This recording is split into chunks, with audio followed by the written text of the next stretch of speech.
ہل چلایا، سارا دن بیلوں کے پیچھے جو ہے کھیتوں میں رہا اور کسانوں کی طرح کام کرتا رہا، وہ وقت کا عالم تھا، وہ وقت کا شیخ الحدیث تھا، لیکن ظاہراً لوگوں کو دکھانے کے لیے کہ یہ تو کسان ہے، یہ تو کھیتوں میں کام کرنے والا ہے، جب سارا دن کام کاج کر کے فارغ ہو جاتے، سارے لوگ سو جاتے، تو یہ عالم دین رات کو اللہ کے قرآن کی تلاوت کرتے اور بچوں کو قرآن کی تعلیم دیا کرتے۔ ایک ایسے بھی عالم گزرے،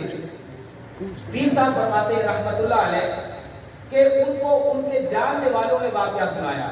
کہتے ہیں کہ میں اس علاقے میں گیا تو اس میں جا کر میں نے جمعے کا دن تھا اور میں مسجد میں گیا کہ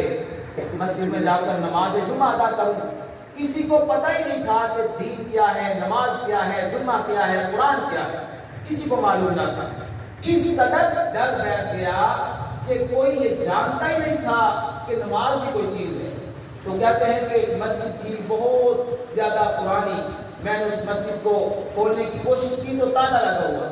سارے علاقے کے لوگ اکٹھے ہو گئے، مجھے دیکھنے لگے حیرت کے ساتھ، یہ کون آ گیا آج جو اس گھر کو ہاتھ لگا رہا ہے؟ کہتے میں نے کسی اوزار کے ساتھ اس کا تالا کھولا، مسجد کی صفائی کی، اذان دی اور میں نے نماز جمعہ ادا کیا اکیلے۔ سارا گاؤں اکٹھا ہو کر مجھے دیکھ رہا ہے حیرت کے ساتھ کہ یہ کون سا نیا کام شروع کر رہے ہیں۔ تو کہتے میں نماز پڑھنے کے بعد فارغ ہوا تو مجھے نماز کے بعد ایک صاحب اپنے گھر لے گئے، تو جب گھر لے گئے نا تو ان کا ایک بیٹا تھا، میرے جیب میں ایک چھوٹا سا قرآن تھا جو جیب میں آ جاتا ہے پاکٹ سائز کا، تو میں نے وہ قرآن نکالا اور نکال کر جو ہے اپنے پاس رکھ کر بچے سے کہا کہ بیٹا یہاں سے پڑھو،